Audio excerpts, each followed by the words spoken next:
like to invite the young and the young at heart to the front. We have some lily pads in front and some empty seats.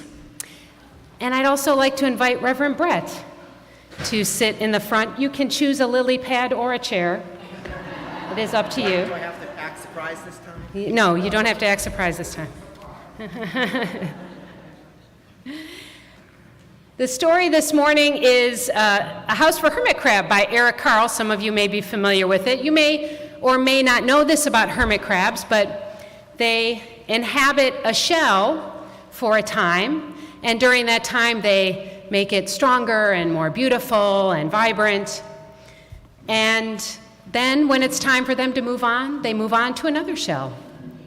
And so this is a retelling of that story with some familiar and local characters. "Time to move," said Reverend Bret one day. "I'm feeling called to a new church." He had felt safe and snug in his Southwest congregation, but now it was too snug.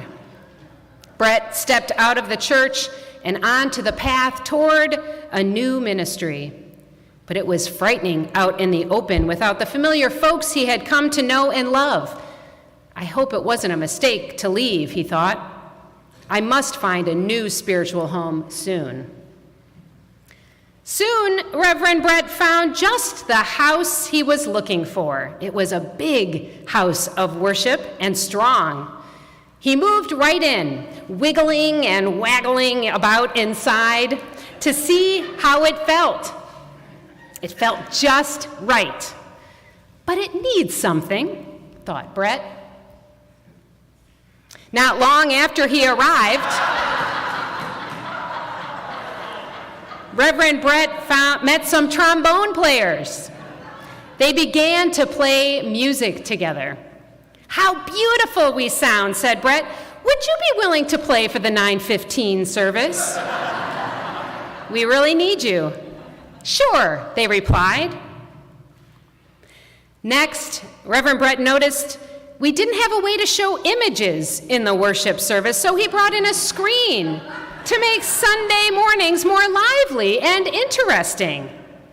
"How nice to be able to show video clips and song lyrics," said the congregation. In May, Reverend Bret heard some folks talk about putting up a Black Lives Matter sign. They had conversations, and then they took a vote to put up a large and sturdy sign, making a powerful statement. "How prophetic you are," said Bret. "We are living our values out loud. Let us continue learning and resisting injustice together." Reverend Bret met with the board of trustees who were leading the church. "How hardworking you are," said Bret.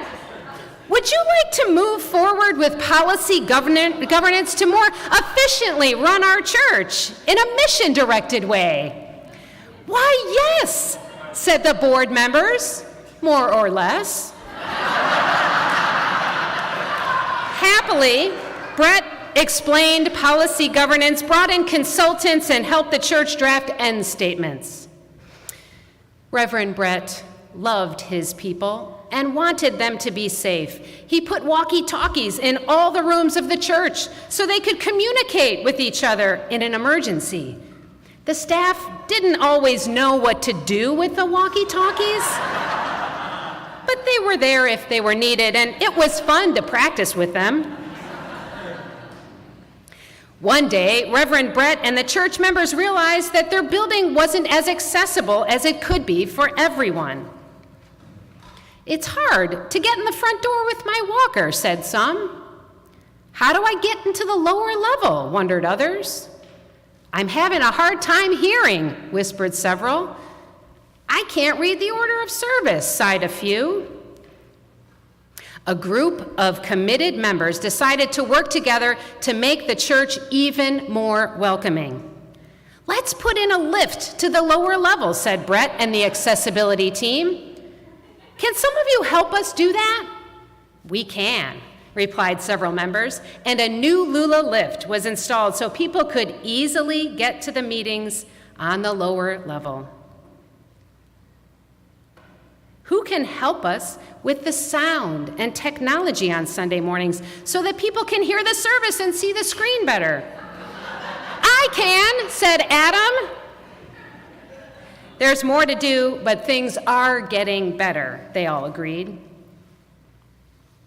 Reverend Bret found a strong community of interfaith partners. He worked with them to build a stronger focus on social justice. What a powerful voice for justice we are together, said Bret. How can we keep working to address the needs of those who are most marginalized? Let's open an overnight shelter so that it's open every night in the winter, answered some. Let's sign a resolution to make Evanston a sanctuary community, said others. He nurtured leadership, encouraged compassion, and practiced solidarity. What a thriving covenantal community, cheered Bret and the congregation.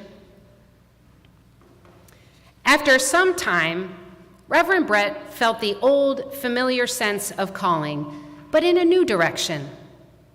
Little by little, over the 5 years he was with the church, Reverend Bret and his ministry had grown. He needed to serve in a different way for those in the Air Force and those who had never even heard of Unitarian Universalism before. But he had come to love his friends at the Unitarian Church of Evanston. They have been so good to me, thought Reverend Bret. They are like a family. How can I ever leave them? In August, another minister came by. I'm looking for a new church to serve, they said. Would you know of a place for me? I know of a wonderful community, answered Reverend Bret. I have just moved on. I know you will be welcome there, but you must promise to be good to my friends. I promise, said the other minister. So Reverend Bret stepped out and the other minister moved in. I love UCE, but I couldn't stay forever, said Bret as he waved goodbye. The sky looked wider than he had remembered, but Reverend Bret wasn't afraid. Soon he arrived at Travis Air Force Base. He trained hard and was ready to give it his all. When he saw the chapel at the base, he realized it needed something. Trombones, he thought. AV, accessibility, justice, open minds, compassionate hearts. I can't wait to get started.